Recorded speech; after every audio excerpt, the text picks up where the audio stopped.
যে পে স্কেলের যে প্রস্তাবনাটি সেটি আসলে সরকার ইতিমধ্যে জমা দেওয়া হয়েছে এবং 143% পর্যন্ত কিন্তু বেতন বৃদ্ধির পরিকল্পনা করা হয়েছে। বিষয়টিকে আসলে আপনি কিভাবে মূল্যায়ন করছেন এই মুহূর্তে এসে? আপনাকে অনেক ধন্যবাদ। আসলে পে স্কেলে বেতন বাড়ানোটা যৌক্তিক, তবে যেহেতু আমাদের প্রায় গত 10-11 বছর বেতন বাড়ানো হয়নি, তো আমাদের জীবনযাত্রার মান, তারপর আমাদের দ্রব্যমূল্য সবকিছু মিলে বাড়ানো উচিত।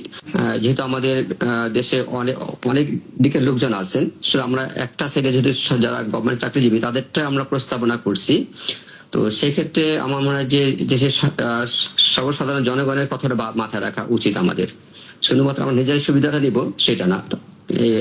হ্যাঁ, তবে পে স্কেলটা দরকার এই কারণে যে ধরেন যে যেহেতু সরকারি আর বেসরকারি মাঝে অনেক পার্থক্য আছে, তো সেই ক্ষেত্রে আমাদের মানে মেধাবীদেরকে সরকারি খাতে আকৃষ্ট করার জন্য অন্তত একটা ভারসাম্যপূর্ণ যদি বেতন কাঠামো না দিতে পারি, তাহলে সেক্ষেত্রে দেখা যায় বেশিরভাগ লোক যদি আমাদের মেধাবীরা চলে যায়, বেসরকারি খাতে চলে যায় এবং বাইরেও চলে যায় এমন আছে। তো সেক্ষেত্রে দেশের উন্নয়নের জন্য যাতে দেশে কন্ট্রিবিউট করতে, সেই জন্য মেধাবী এবং দক্ষদেরকে সরকারি খাতে রাখার জন্য বেতন বাড়ানো প্রয়োজন। আপনি বলছিলেন যে আসলে বেতন বৃদ্ধি করার প্রয়োজন, সেক্ষেত্রে আসলে সরকার যেই ধরনের পদক্ষেপগুলো নিয়েছে, অর্থাৎ সেটি অর্থের যে উৎস সেটি আসলে কতটা চ্যালেঞ্জিং হবে এবং এটা মূল্যস্ফীতি এবং বৈষম্য বাড়িয়ে দিবে কিনা মনে করছেন আপনি, ছোট করে যদি বলেন?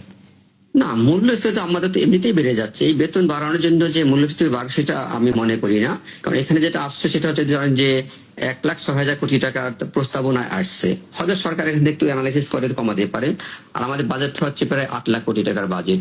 আর আমাদের মূল্যস্ফীতি, এটা তো আপনারাও জানেন, আমরাও জানি, যে এটা আমাদের হাতে থাকে না। এটা একটা গোষ্ঠী সবসময় আমাদেরকে জিম্মি করে, জিনিসপত্রের দাম বাড়িয়ে নেয়, সিন্ডিকেট করে।